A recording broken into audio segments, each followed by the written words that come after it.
We begin tonight in Brampton, where 2 people are dead after shooting outside an elementary school. Good evening. Investigators say an altercation broke out with a group of people late last night before the shots rang out. Officers believe the shooting was targeted, but the violence on school grounds has left the surrounding community on edge. Police tape and cruisers are visibly present on the schoolyard in Brampton. Forensic units set up on the grounds of St. Joachim Elementary School as officers canvass for evidence and witnesses to a shooting Friday night. My wife and I were sitting in the house around 10:20, 10:22, and all of a sudden we heard about 5 thumps. My wife says, "I think they're lighting off fireworks again." We go out to our sunroom. We couldn't see anything in the dark, and then slowly the sirens started getting closer, and then it all happened from there. Officers had guns drawn and canine units actively searching after the shooting around 10:30 p.m. Peel police say there was some sort of altercation on the school grounds with a number of people before at least 1 gun was fired and 2 people were hit. One of the victims fled the scene and collapsed a short time later. One of those victims is a male in his 20s. The second victim is a male youth. Both male victims have succumbed to their injuries and were pronounced deceased at the scene.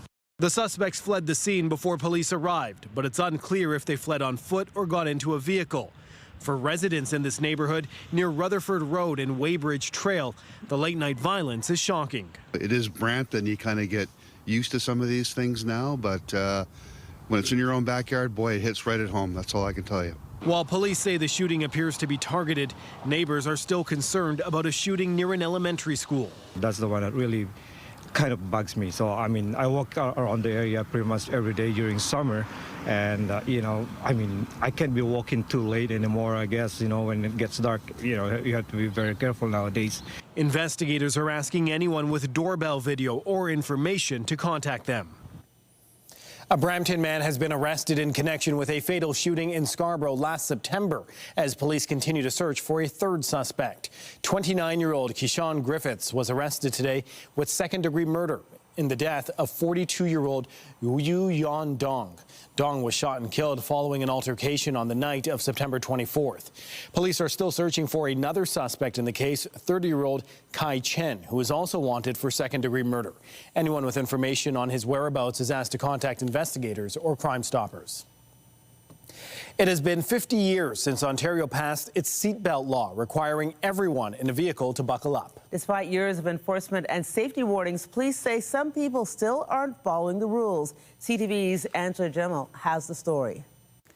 It takes only seconds to snap in a seatbelt, but even after 50 years, it's a safety measure provincial police still have to enforce. Most motorists are aware of the risks of not wearing a seatbelt, and OPP says compliance is high. In general, I think it's stats show that most people do, or most drivers do, or most vehicle occupants do. However, across Ontario last year, OPP laid a total of 13,560 charges to those not wearing a seatbelt.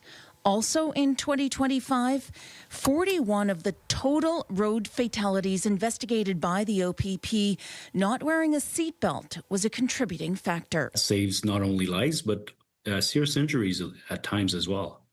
So it just prevents occupants from being either ejected or possibly getting injured even more severely inside the vehicle during a collision. Thibault says parents need to make sure children are buckled up and in the right car seat for their weight, height, or age. By doing so, not only you're protecting yourself, but you're also ensuring that there's no tragedies and your family doesn't have to deal with the aftermath of you usually losing your life over not wearing a seatbelt. This Easter weekend, OPP will be conducting the annual seatbelt campaign, checking that drivers and passengers are buckled up. Please ensure you are wearing your seatbelt the way it was designed to be worn.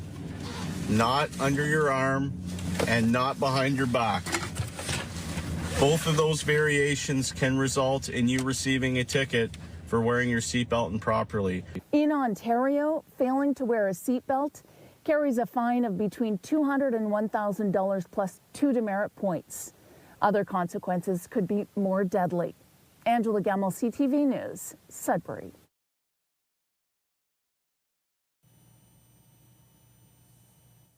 Well, what a difference 24 hours makes. After double-digit temperatures and beautiful sunshine, we have choppy waters, frigid cold, and gusty winds. Yes, we are still dealing with some weather alerts. Let's show you what we're talking about. A rainfall warning for us in the GTA and in several places across southwestern Ontario. We could see between 20 and 40 millimeters of rain, while north of Parry Sound, they are also dealing with a freezing rain and winter storm warning. Let's show you these. Oh, come on, cooperate with me, clicker. Oh, we're going to have some issues. There we go. Now we're talking. Satellite radar. You can see a system heading our way because there is more precipitation coming to us in the overnight hours. We'll give you those details coming up. And now we talk about the winds. There we go, 24 kilometers per hour, 33 kilometers per hour in Hamilton. We're also dealing with... Okay, this clicker has a mind of its own right now. Let's see what we got. Temperatures right now, 12 degrees in Hamilton, 18 degrees in Niagara Falls. For Toronto right now, at the Islands, 5 degrees. Pearson Airport, 6 degrees tonight. 8 degrees will be our overnight low, but you can see the icon right there. There are more showers with the potential of thunderstorms. We'll tell you how long that's going to last and also when some snow is heading our way. That is coming up. Andrea. Thank you, Raheem.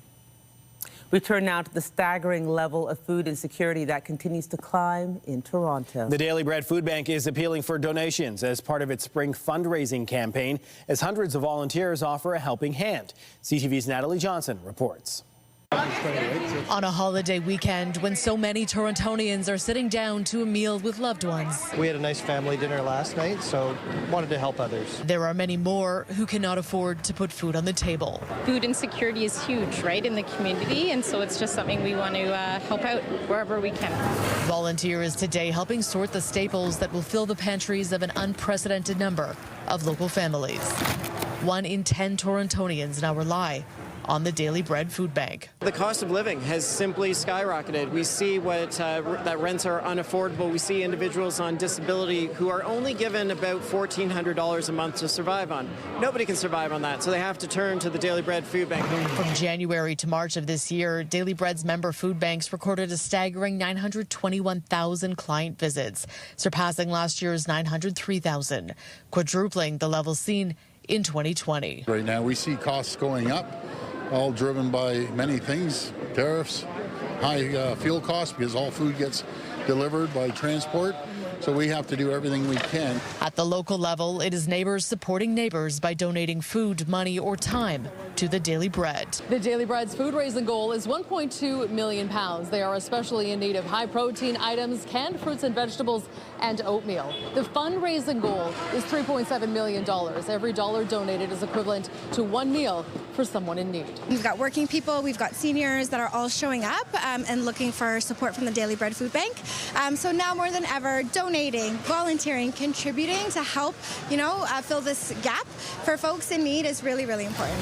For some, volunteering here has become a family affair. So there's a lot of people who need help, so it's nice just to be here. Teaching community service to the next generation. We want to help our community. I came with my 2 kids. It's a great thing to do, especially on a long weekend. A weekend where hope springs anew. Easter is about hope, and when you see all these people so full of love, wanting to give, helping out, fills me with a lot of joy and hope. Coming together on a long weekend because hunger doesn't take a holiday. Natalie Johnson, CTV News. Nearly 2 months after it started welcoming riders on board, the TTC's Line 5 is expanding its service hours as of tomorrow. The long-awaited 19-kilometer line opened to the public on February 8th, and it runs between Kennedy Station in the east and Mount Dennis Station in the west. But service has ended nightly at 11 p.m., which the TTC says helped allow for ongoing testing and fine-tuning and an extended maintenance window. The transit agency says starting Sunday, the LRT will run until 1:20 a.m. every night except Saturday, when service ends at 12:30 a.m. Officials say they've already made changes to traffic signals to ensure trains in the above-ground portion of Line 5 can travel through intersections before left-turning vehicles. And more priority measures are set to be rolled out in the coming months. Meanwhile, there is no subway service this weekend on Line 1 between St. George and St. Andrew stations as crews carry out planned work. Wheel-Trans service is available for riders needing assistance, but shuttle buses won't be operating. The TTC says customers can connect to the other side of the line or use surface routes. Advanced voting is officially underway for a trio of federal by-elections that could reshape the status quo on Parliament Hill. Two of those races are taking place right here in Toronto as Mark Carney's Liberals look to secure a majority in the House of Commons. Voters in the ridings of Scarborough Southwest and University Rosedale can cast an early ballot. There's also a by-election in Terrebonne, Quebec. Wins for the Liberals could give them the seats they need to form a majority government. The polls are open from 9 a.m. until 9 p.m. each day through Monday. Election Day is April 13th. A poll from Nanos Research shows almost half of all Canadians think the economy will weaken over the next 6 months. As data scientist Nick Nanos says, Canadians are becoming more pessimistic. It's a knock-on effect of what I'll say, the increasing price of gas, the war in Iran, people worried about trade with Donald Trump and the U.S., and all those things rolling up into Canadians believing or thinking that the economy is more likely to get weaker than stronger in the next 6 months. Well, speaking of a weakened economy, the pain at the pumps is continuing this long weekend. Drivers saw an 8-cent jump in the price of regular gas today, pushing the average price to $1.87.9 per liter. That price is expected to stick around until at least Wednesday. Diesel prices are also climbing, up 13 cents overnight to nearly $2.35 a liter, a spike that could drive up the cost of goods shipped by truck. As the conflict in the Middle East continues to rage on, U.S. President Donald Trump reminded Iran today of a looming deadline to make a deal. And he's threatening catastrophic consequences if it isn't carried out. Trump posting to social media the 10 days provided to Iran to make a deal to open the Strait of Hormuz is running out, with 48 hours remaining until, quote, all hell will rain down on them. Iran's foreign minister also taking to social media saying they are open to discussing peace talks with Pakistan as a mediator to end the war in the Middle East. This comes as Iranian forces continue to hunt for a missing U.S. pilot from one of 2 warplanes downed over Iran and the Gulf. Iran's Revolutionary Guard Corps says it's combing the area where the pilot's plane came down in southwestern Iran, while the regional governor has promised a reward for anyone who captures or kills enemy forces. Iran's Minister of Science said today the U.S. and Israel belong to the Stone Age, hitting back at earlier comments from Trump after an attack on a university in northern Tehran. Iranian state media says the targeted area, as well as an airport, were attacked by the U.S. and Israel. Earlier this week, Iran warned it would retaliate against U.S. universities in Lebanon's capital. The American University of Beirut moved classes online as a precaution. Meanwhile, Iran says it struck an Israeli-affiliated commercial vessel near Bahrain today while launching missiles across Israel. The Revolutionary Guard's Navy reportedly set the Israeli ship on fire with a drone in the Strait of Hormuz. There was no immediate comment from Israeli authorities on the incident. Iran has effectively shut down the strait, only authorizing the passage of vessels carrying essential goods to its ports, according to a letter cited by state media. The letter indicates that ships heading to Iran's ports must coordinate with authorities and comply with established protocols to transit the strait. Meanwhile, recent U.S. intelligence reports warn that Iran is unlikely to open the Strait of Hormuz anytime soon. The intelligence says the strait won't open because its grip on the world's most vital oil transit choke point provides the only real leverage it has over the U.S., according to 3 sources familiar with the matter. Buildings in a southern Lebanese port city were damaged after Israeli strikes hit the area late Friday. Rubble and debris littered the streets near the Lebanese-Italian hospital, where windows were blown out and smoke rose from fires sparked by the strikes. Lebanon's health ministry says 11 people were wounded, including paramedics from the Lebanese Civil Defense. Thousands of Iraqi people are taking to the streets to protest the ongoing war in Iran, condemning U.S.-Israeli aggression in the region.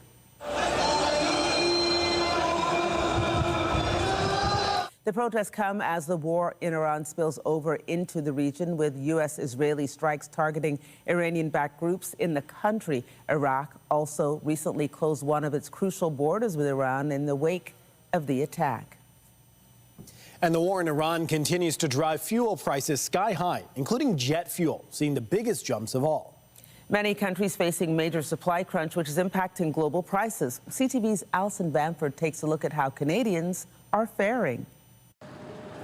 Passengers are already paying extra on airfare to cover the sky-high costs of jet fuel. But the price of a ticket signals a much bigger issue. This is probably the greatest energy crisis of a generation. Jet fuel prices have more than doubled since the war on Iran began. The result, analysts say, of a massive supply shortage. The war has disrupted essential shipping channels through the Strait of Hormuz, and attacks have damaged energy production facilities in the region that experts say could take months to get back online. The only way in the short term to deal with that over the next couple of months is by higher prices to lessen demand. This week, U.S. President Donald Trump told countries struggling with jet fuel supply to buy from America. But experts say the U.S. stock won't make up for the global shortfall. There's not instantaneous transfer, so it's going to take at least 5 or 6 weeks to even get Mr. Trump's offer to anywhere of these countries that need it. The bulk of Canada's jet fuel is produced domestically, but we don't make enough to export. While analysts say supply for domestic flights shouldn't be an issue, return trips from international destinations could be challenged. Asia, Western Europe, Central Europe, that's where we have to be concerned about both the supply of jet fuel as well as the price of jet fuel. So international services are at risk. Experts say flight routes could change or international trips could be canceled altogether, starting as soon as the middle of the month. Alison Bamford, CTV News, Saskatoon. Meanwhile, WestJet says starting Wednesday, they will add a $60 temporary fuel charge for all bookings made with companion vouchers. A spokesperson for the airline says the company will continue to assess the surcharge and adjust as conditions allow. WestJet will also reduce the number of flights offered from April and May. The airline says most guests impacted by the changes have been offered reaccommodation options. The reductions amount to just over 400 fewer flights this month and around 1,000 fewer flights in May. Ukrainian President Volodymyr Zelensky says he's ready to meet his Russian counterpart. I always said that we are ready for the meeting on the level of leaders in any kind of format. Zelensky made the comments in his visit to Istanbul following his meeting with Turkey's president, which saw the Ukrainian president agree to new steps in security cooperation with Turkey. Zelensky added that Turkey is ready to host negotiations for peace. The Artemis 2 mission is nearing its planned lunar flyby. CTV's Jean-Pierre Beauchemin was among the lineup of reporters who spoke with Canadian astronaut Jeremy Hansen aboard the spaceship as it pushes its way through space. You are now closer to the moon than you are to us. As the spacecraft heading further into deep space than any other crewed mission closed in on its lunar flyby. Hi there, Jeremy Hansen. It's Geneviève Beauchemin from CTV News here on Earth. Great to talk to you en route to the moon. Mission specialist Jeremy Hansen linked up with home base from nearly 190,000 kilometers away, answering questions posed from Canadian soil. We saw those great images, that great image of the Earth today. I wonder if you can describe for us, though, and for so many Canadians who are following your mission, what you're seeing with your own eyes that really those cameras really can't quite capture. We were out there at 60,000 kilometers. We came back to within 200 kilometers of the planet, and it just felt like we were falling out of the sky back to Earth. And I said to Reed, it feels like we're going to hit it. It's amazing that we're actually going to go around and miss this thing. It was just so close. The Canadian and 3 Americans have been testing equipment and procedures preparing to observe the dark side of the moon. They'll just be slowly cruising by over the far side of the moon, and then they'll see an Earth rise. And that, I think, will be an incredible moment for them. It's around here somewhere. The crew has also been on a bit of a side quest, searching for maple syrup from Quebec that is somewhere on board.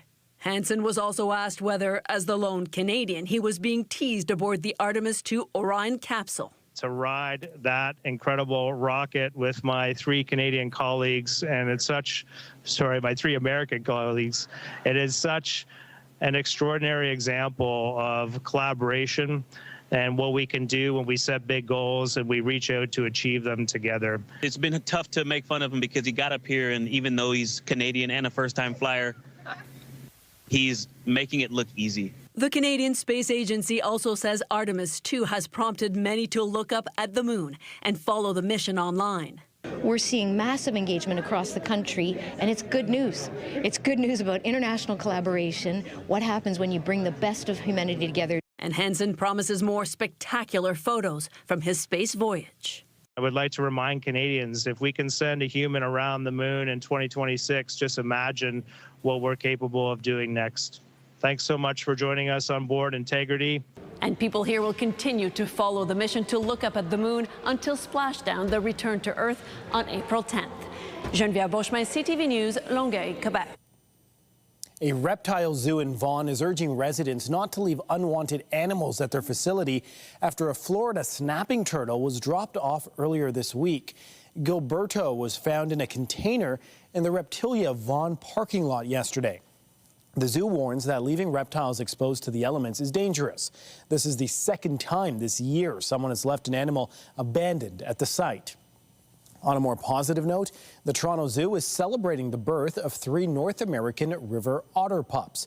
The trio are the first born at the facility in over 40 years and are being closely monitored with their mother. The pups are expected to emerge in 4 to 6 weeks and start learning to swim around 8 to 10 weeks. Well, we're taking a quick break here on CTV News, but when we come back, we'll take a full look at the weather and also get you up to date with all those Italian soccer fans that were trading in their jerseys for Canadian jerseys. Stick around. When you see it happen, send it to CTV News. Text 10400 from your screen to ours. Text 10400.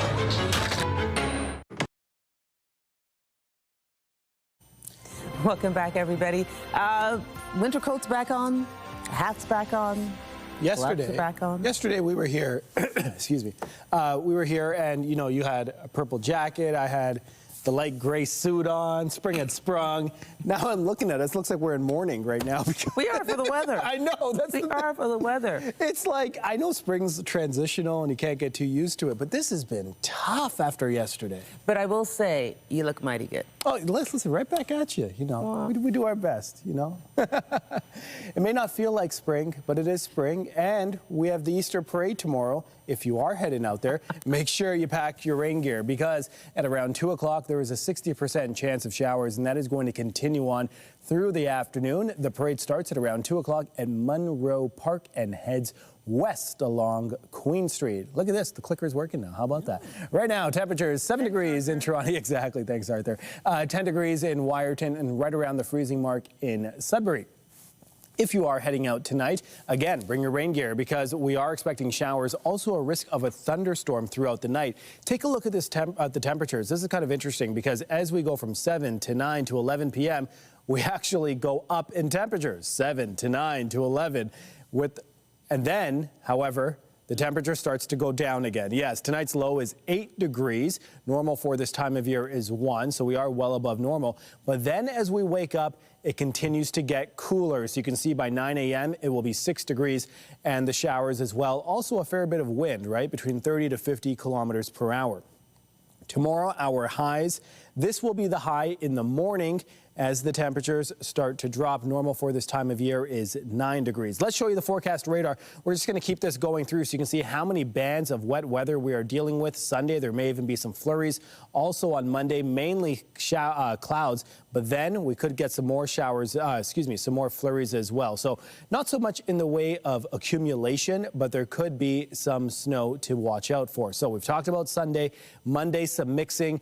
Tuesday, we drop down to 1 degree as our high with some flurries. Then we start to climb back up. On Thursday, all the way up to 14 degrees, which is nice. There are also a 30% chance of showers there. And the end of the week is looking fairly nice, right? Double digits, you can't complain about that. But as we've been talking about this yo-yo when it comes to beautiful sunshine, showers, and also the potential of flurries, that is what early April brings us. Andrea. Thank you, Raheem. Well, tributes are pouring in for a Toronto man who was Canada's oldest war veteran and the country's oldest living Canadian.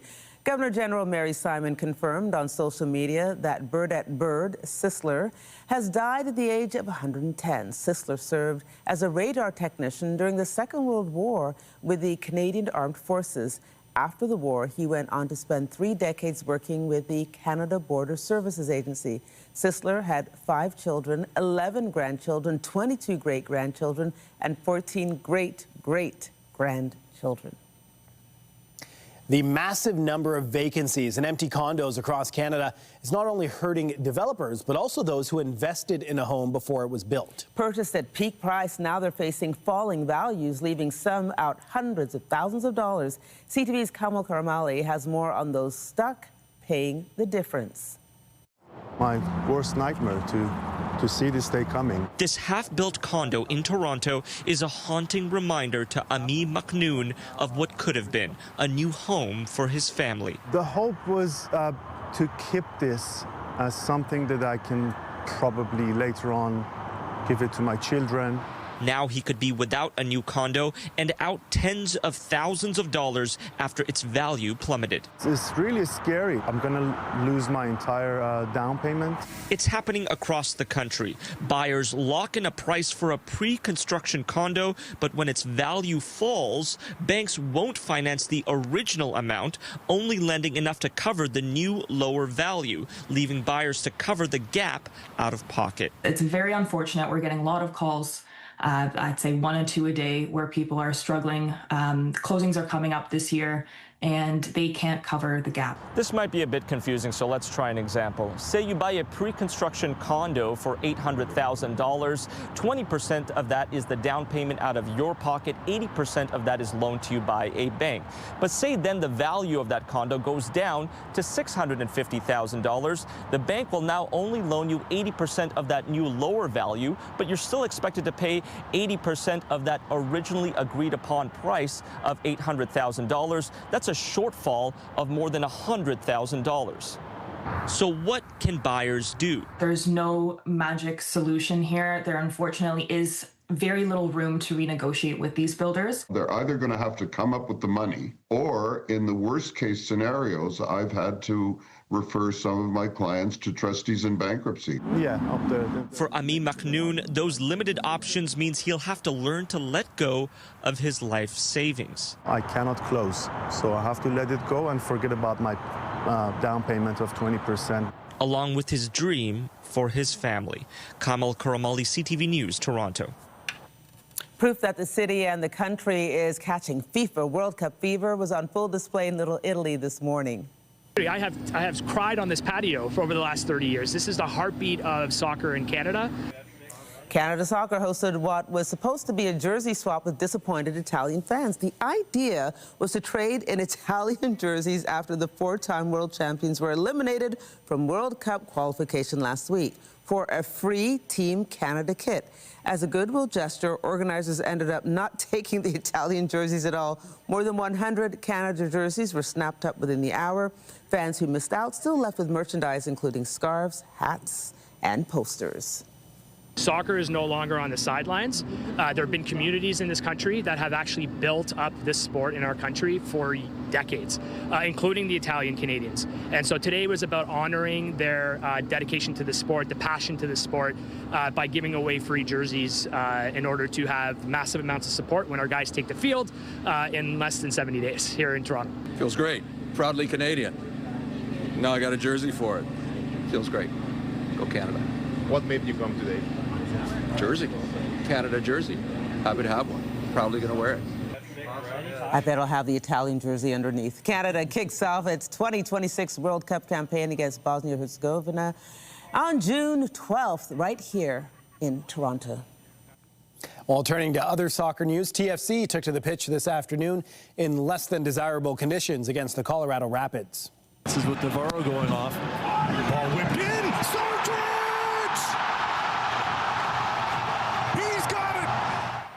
The Reds trailed 2-0, but battled back late in the second half with Josh Sargent scoring his first goal with TFC to give Toronto the lead in the 85th minute. They held on for the 3-2 victory, their second straight win. Toronto is back in action next Saturday, hosting FC Cincinnati.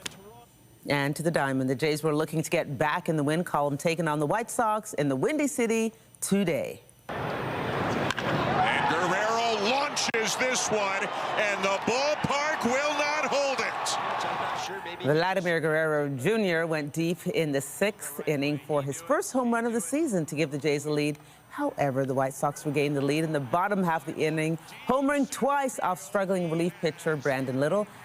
Chicago won 6-3. Toronto will look to avoid being swept in the series finale tomorrow afternoon. And some disappointing news for the Jays on the injury front. Catcher Alejandro Kirk has been placed on the 10-day injured list due to a left thumb fracture. Kirk left yesterday's game after he took a foul tip off the bottom of his glove in the 10th inning. Turning to the ice, the Leafs continue their California road trip, visiting the LA Kings tonight. Nice goal, Cowan back across. Tavares, the chance scores! John Tavares, power play goal. The Buds are coming off a 4-1 loss against the San Jose Sharks on Thursday. That officially eliminated them from playoff contention for the first time since 2016. Puck drop tonight in LA is set for 7 p.m.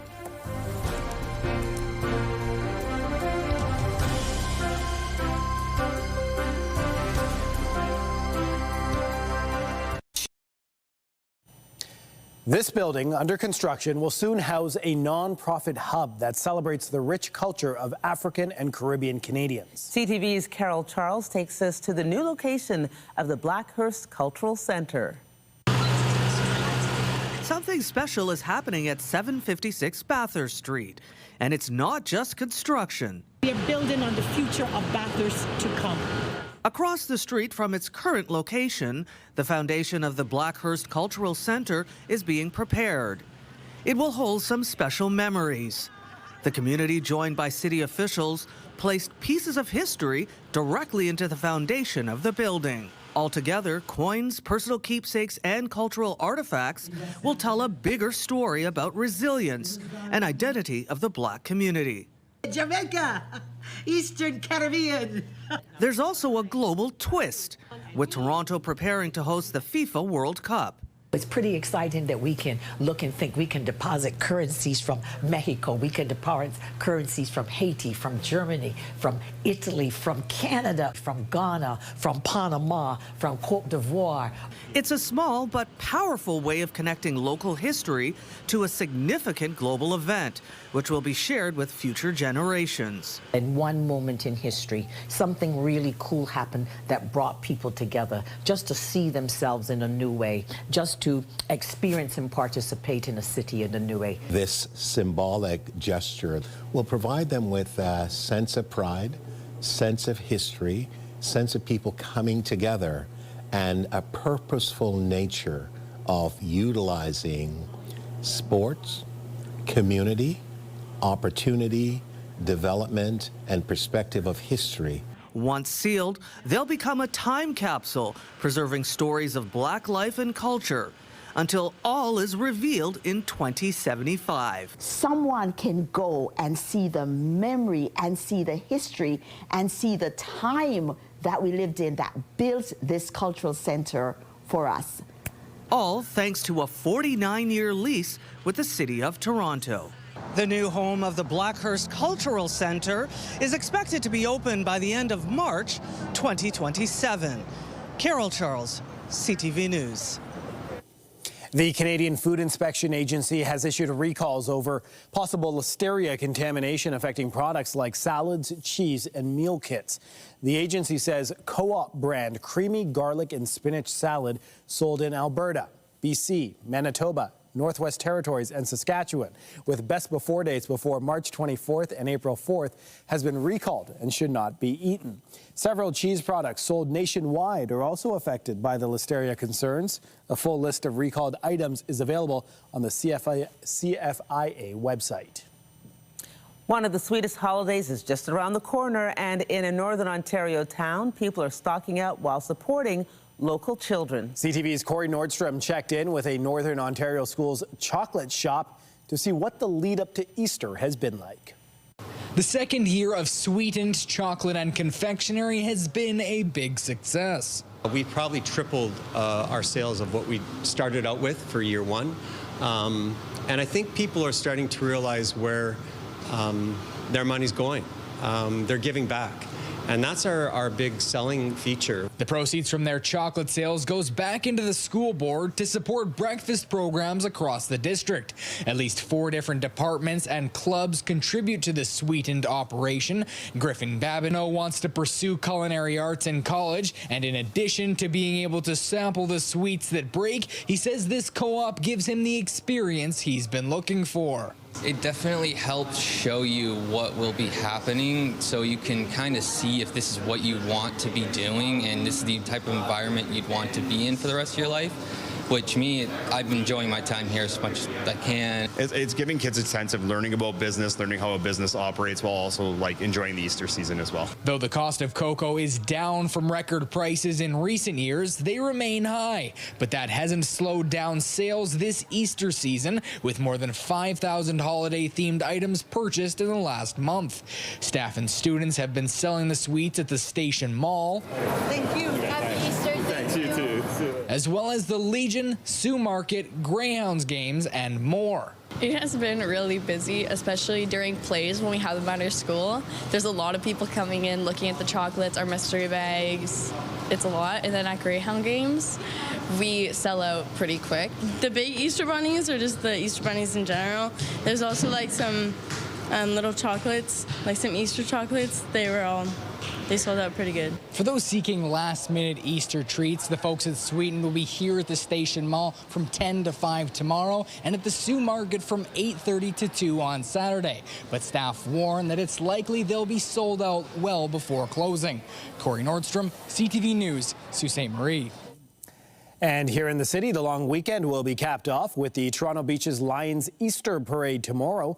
But before that, kids in the beaches were eager to catch a glimpse of the Easter Bunny as he visited the neighborhood for the annual Easter egg scavenger hunt yesterday. The 60th annual parade gets underway at 2 p.m.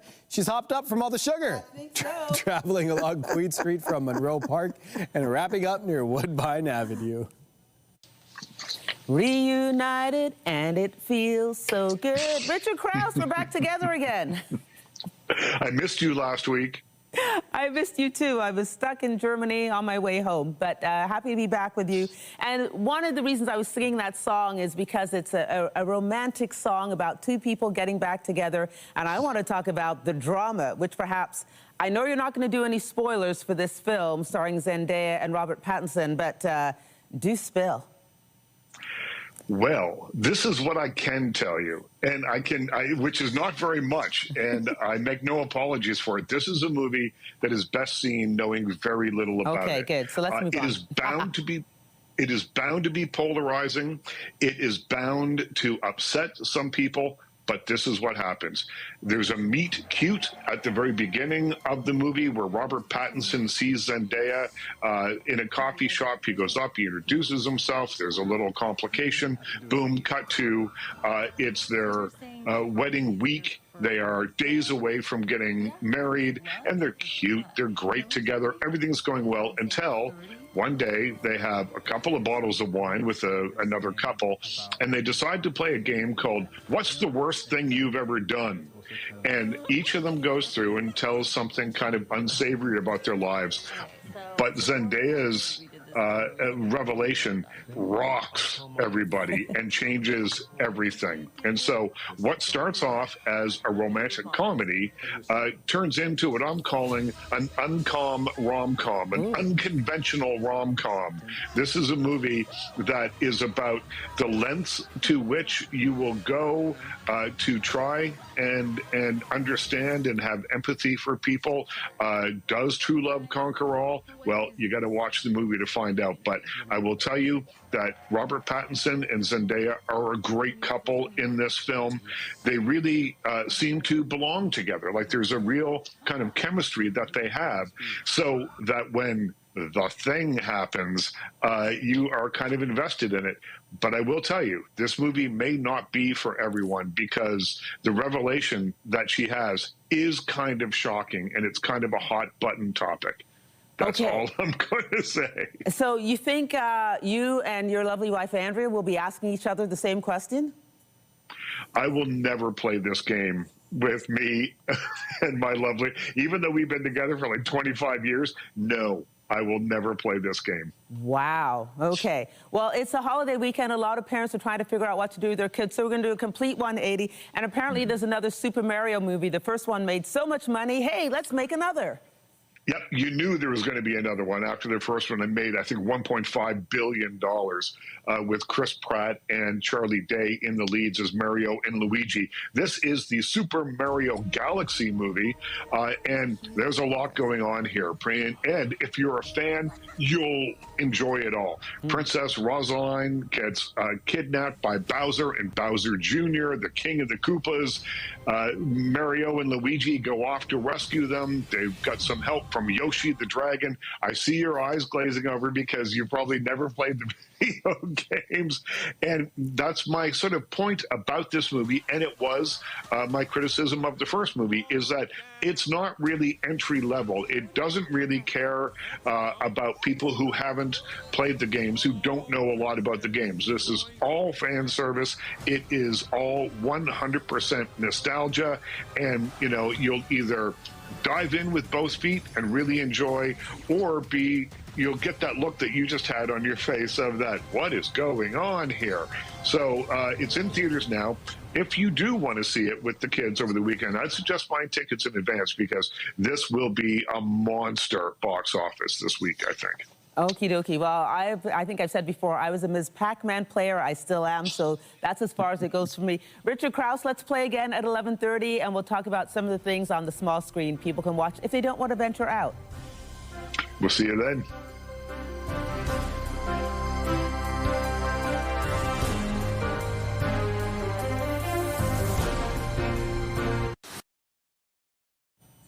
A pizza vending machine is a unique business model to begin with, but a pizza dispenser on the University of Guelph's campus is attracting plenty of new customers. It's thanks to a doorbell camera which has captured people's creativity when it comes to how they wait for their pizza. CTV's Spencer Turcotte explains. A pizza vending machine in Guelph has become a crowd favorite. What's not to love about a contraption that spits out 6 different kinds of pizzas, especially after a night of drinking? After 4 years on the University of Guelph campus, the operators of this pizza forno machine decided to document who is stopping by. We've heard from students like how rowdy and funny you can get here at late at night. So it's as easy as walking up, pressing the button. You hear the ding, wait for the pizza, and the fun begins. In the 3 minutes it takes for the machine to deliver the pizza, people have gotten quite creative in the videos. Just this weekend, we had a band here that showed up and played a cover of Wonderwall. 2 days,